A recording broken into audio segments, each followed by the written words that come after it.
Hey Waffle Gang, I do hope you're well. My name is Mark and today we're checking out some more Reddit stories, and if you do love a Reddit story, why not consider hitting that like, subscribe, maybe that notification bell too, and let's crack on with today's first story.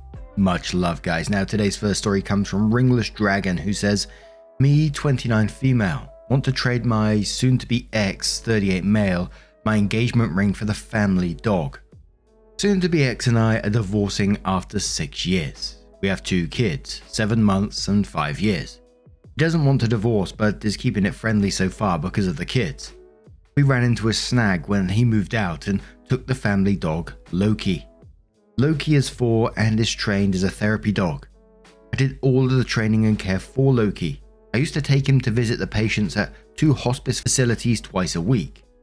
Soon to be ex loves the dog, but not as much as I do. Also, I will have primary custody and think it would be best if the kids didn't lose the dog too. My 5-year-old keeps asking for him and it breaks my heart. The issue is that I bought the dog for soon to be ex as a Christmas gift. Legally, the dog is his. The only leverage I have is my wedding set, worth about $8,000. They were his grandma's. He and his mother want the set back. There was never an agreement to give them back in the event of divorce, spoken or written. Legally, the rings were a gift and they are mine. I have no intention of keeping the rings. They should stay in the family no matter what, even if I give the rings back. They probably will end up going to my sons when they are old enough. I probably wouldn't think to keep them or use them for barter if the divorce wasn't his fault. But it is entirely his fault. He cheated while I was pregnant, so maybe anger is clouding my judgment a bit too. Is it really crappy that I hold his dead grandma's rings from him unless he gives me back the family dog that I gifted him? Any pointers for how this conversation should go down? So the top relevant comments with Replies says, someone says Loki is 4 and is trained as a therapy dog, and then says whomever Loki is working for or with should get Loki. I read the rest, no opinion. Opie says I trained him.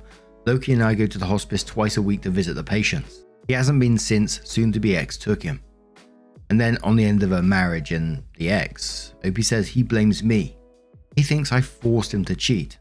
I'm not the carefree 20-year-old he fell in love with.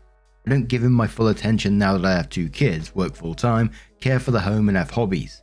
He thinks I didn't try hard enough to forgive him when he got caught.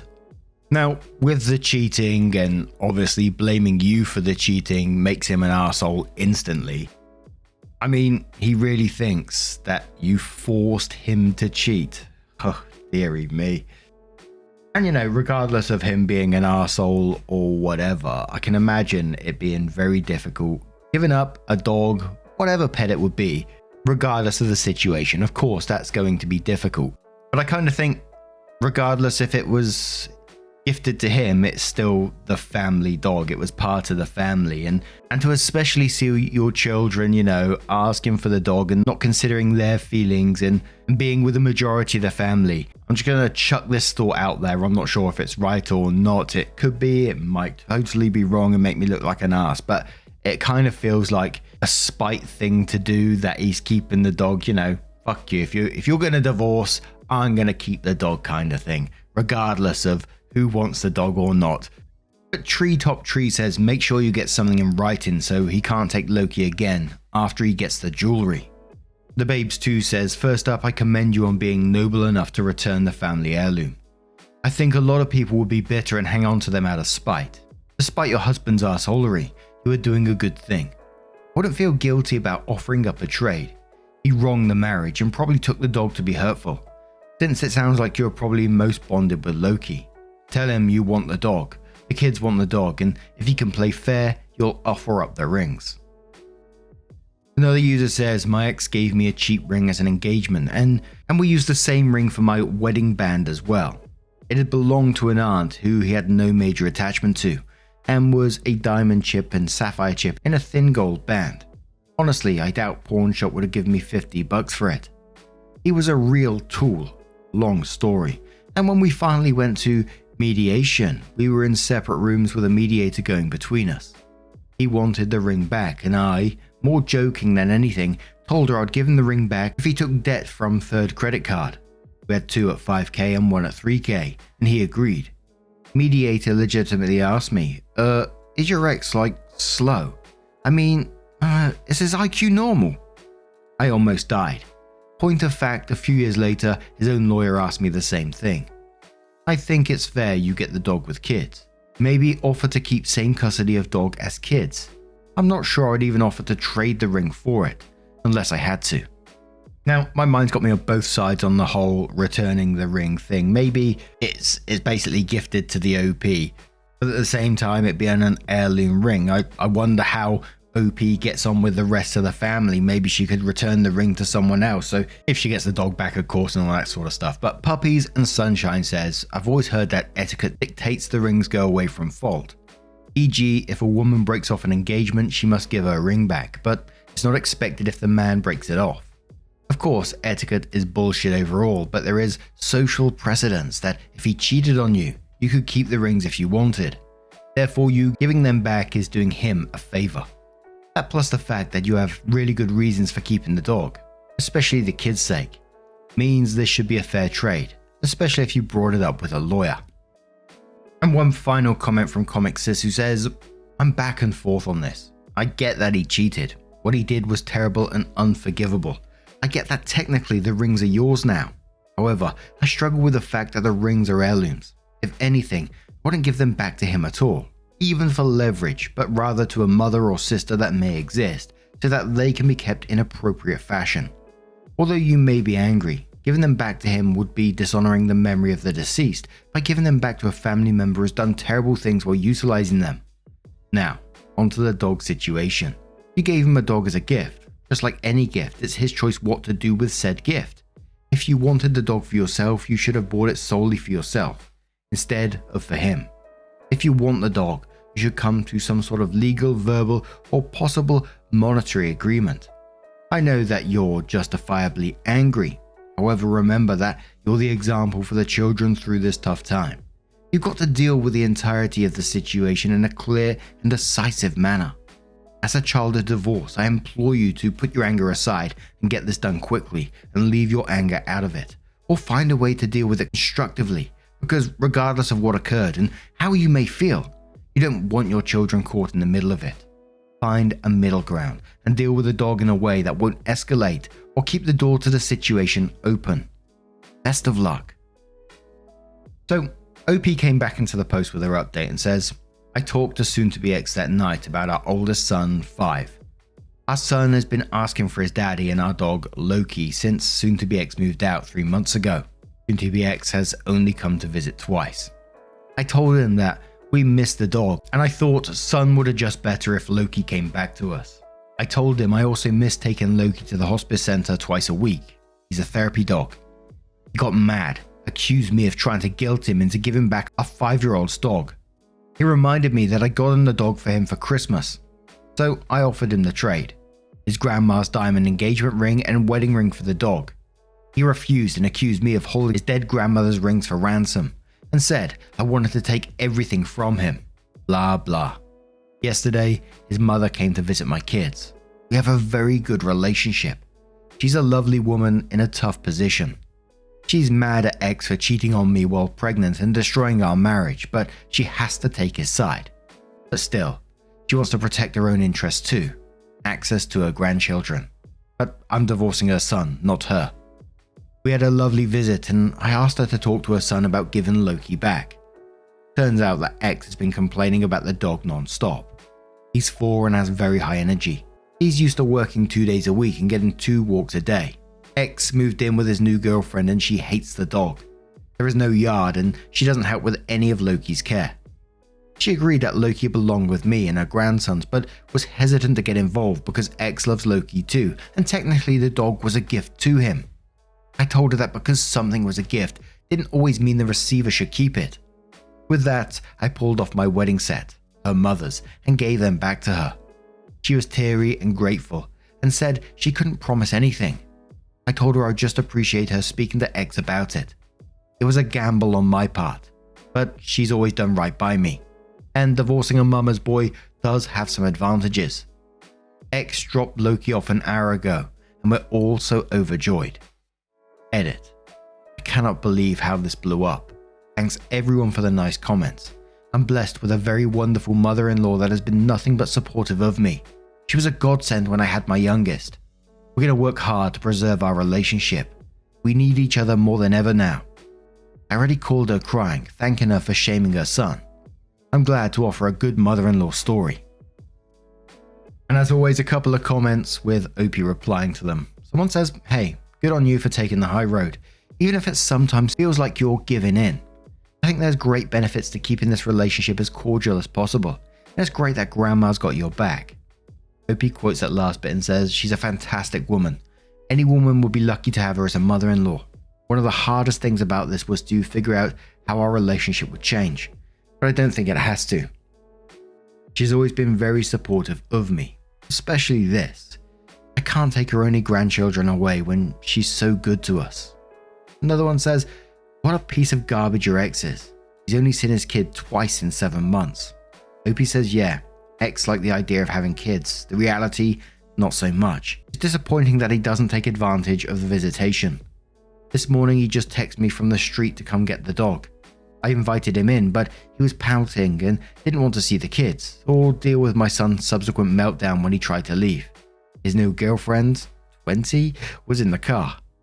I was so happy at the time to have the dog back, but now I'm really annoyed that he was such a jerk about giving the dog back and he brought his girlfriend to our house. It's a roller coaster to be sure. Anyone else get the feeling that he intentionally brought the girlfriend round at the same time to also maybe try and rub it in a bit, you know, I've moved on kind of thing? Obviously, I don't know that for sure, but it doesn't seem like normal behavior for me to do that kind of thing. And I'm not going to lie, I was a little bit worried about mother-in-law at one point when Opie, and I quote Opie, where said she's mad at the ex for cheating on me while pregnant and destroying our marriage, but she has to take his side. And I was like, ooh, really? My first thoughts were that, you know, she can still be there for him, but also be disappointed at him as well and not take his side because he is the one that destroyed the marriage, etc. and all this sort of stuff. But of course, I'm glad mother-in-law did swing it back round, and like Opie said, it's refreshing to see a nice mother-in-law outcome to the story here. But what do you guys make of this situation? What do you think about the initial part of the story? What would you do in that situation? Let us know your thoughts down in the comments below. And let's move on to another story. And our next story comes from a deleted user who says, am I the arsehole here for not moving out so my roommate can get his sister's kids out of foster care? And this was from the Am I the Arsehole Here subreddit, and says, my roommate and I rent a pretty nice 2-bedroom apartment together. We pay practically nothing in rent as we have a deal to keep an eye on things and take care of facilities. It's a great deal because it doesn't take more than a few hours a week and we take turns. My roommate's sister lost custody of her kids, 2 girls, 1 boy, and may be facing prison time. My roommate wants to get them out of the foster system since they got put in separate homes. My roommate is their only other family. Their dads aren't in the picture, so there's no one else that can take them in. The social worker gave him some requirements and has issues with me because I'm an unrelated adult man, and because I have a record of substance abuse. Also because of the ages of the kids, my roommate needs to have at least 2 bedrooms. He cannot afford a 2-bedroom place except this one because of the great deal we get, which is why he wants me to move out. He says the fact is, he needs the apartment more than me. I get that he is in a bad position, but rent is insanely expensive around here. If I moved out, renting even a single bedroom elsewhere would be way more expensive than renting this apartment by myself. I would like to keep living here so I can save money, so I can hopefully one day be able to buy a place of my own. That's just never going to happen if I have to pay market rate rent. I was also living here first, so I don't feel like it's fair that I should be the one to move. So some of the relevant comments with replies is, isn't your great deal for rent has a taking care of things condition? I assume having 3 kids at home may be a deal breaker for the landlord anyway. Regardless, if he can't afford to take the kids in, he shouldn't. I'll be honest, this is a heartbreaking situation and not leaving the house will make you feel like an arsehole, but you're entitled to be an arsehole given the circumstances. Opie says, I don't know about the landlord, but the taking care of things doesn't really take that much time at all. Commercial Curve says, depending on the ages of the kids, since they are different sexes, they may be required to have separate rooms, so your roommate would actually need a 3-bedroom place. That was the concern when we were contemplating getting some nibblings placed with us. Opie says their social worker just said at least 2 bedrooms. No Name says your roommate may also be eligible for a stipend if he provides foster care for the kids. That stipend can go towards paying for a suitable place. Opie says no, he's family, so he doesn't. Wowie says his social service is going to be paying him like a regular foster family. If so, can he afford a new place? Opie says no, I guess relatives don't get money, but he's going to apply for SNAP. SNAP is Supplemental Nutrition Assistance Program. Curiously Searching says, where was Mum living with these kids? He could move there with them instead. Not sure what our living situation was before a loss of custody, but the kids were somewhere. Not the arsehole, hoping for the best for your friend and his kiddos though. Opie says, not an option. Dogbite Not Dimple says, your roommate needs to talk to a social worker to get set up for housing, food stamps, Medicaid, daycare, and whatever he needs to do to care for these children. Other grandparents around, can they assist in some way? It seems like there should be other family members who can help with this situation. Opie says, as I said, my roommate is their only family. So Opie comes in with their first update and shares the original link to the first post and says this is a pretty short update. I got the suggestion a few times that I should talk to my landlord about the situation since that he may not be okay with the idea. While he was okay with the idea of kids, he already has a lot of tenants with kids, he was not okay with continuing the same arrangement with my roommate without me there. So there's really no point in me moving out since my roommate would have to pay market rate rent for the place which he can't afford. As of right now, my roommate's plans are to continue living here while he figures out some other arrangement. Once he does, he's going to move out and I'm going to get a new roommate here. Some days later, OP comes in with another update and says, I didn't think I was going to make another update, but some stuff happened and I kinda need a place to vent. You can go to my profile and read my previous posts if you don't know the story. I said in my last update that my roommate was going to continue to live here until he figured out some other arrangement that would work out for the 4 of them. I had passed on some of the helpful suggestions and sources people messaged me about. Upon further research though, he realized it was going to take time and it would be faster for him to save up money for a deposit and first and last month's rent on a new place, and then get assistance once the kids were moved in. Honestly, I don't really get how it works.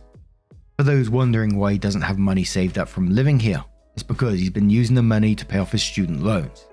So plan was for him to hopefully have enough in 4 to 5 months. My roommate started to become more and more hostile though. First just passive aggressive, but it led to a big blowout. Nothing physical, just yelling. He was really mad because he thought since I have such a good relationship with our landlord, I should have tried to convince him that he could handle the maintenance on his own. Honestly, he probably could. Now I can handle it on my own. I almost considered it too because I didn't think I wanted to continue to live with him. After talking to my landlord about the situation again, we came to a new agreement. My landlord is going to be ending our lease. He gave us both official notice. I'm going to continue living here but moving into another unit. It's a 1-bedroom and a bit smaller. But on the bright side, it was recently renovated so it's nicer. I'm going to have to do the maintenance on my own from now on, but it's still a really great deal and worth it to not have to deal with roommate issues anymore. Thankfully, I will be able to move into the new unit in just a few days because my old roommate was super pissed after he got the notice. He used more than a few expletives when talking to me and says we'll ruin everything because now he won't be able to save money since he's going to have to start paying rent somewhere. To be honest, with how he's been, I sort of lost sympathy for him. I do still feel bad for the sister's kids though. That's just an incredibly sad situation. Whenever we get stories with kids involved, it always absolutely breaks my heart. And look, no excuses for the roommate being an arsehole here because, you know, shouting, yelling at someone, trying to force you away instantly makes you the arsehole. Right or wrong, I can't help but feel empathy for him in his situation though. I can only imagine the panic and the feelings around this, you know, trying to get those children in your care out of a foster system, you know. It sounds like these children have already had a rough time. And I think it left me with more questions than anything, like if he did take in these children and the other guy moved out, which to me, I don't think was the right decision anyway. What would happen after? Is he going to be able to look after these children? If you're struggling to pay like the full market rent, taking in 3 children with the food, the care, the clothes, medication, various insurances, everything that comes along with caring for children. Oh man, that's just incredibly fucking rough. Again, no excuses for being an arsehole to OP in this situation at all. I get where they're coming from, and I get why they lost sympathy for the roommate at the same time as well. Like I said, no excuses. I think it's just a real sad situation all around. But what do you guys make of this situation? Let us know your thoughts down in the comments below. And just a huge thank you from the bottom of my heart for getting involved in today's stories. Your love, your support, your time always means the absolute world to me. So thank you so much. And hopefully I'll see you in the next one. Take care and much love.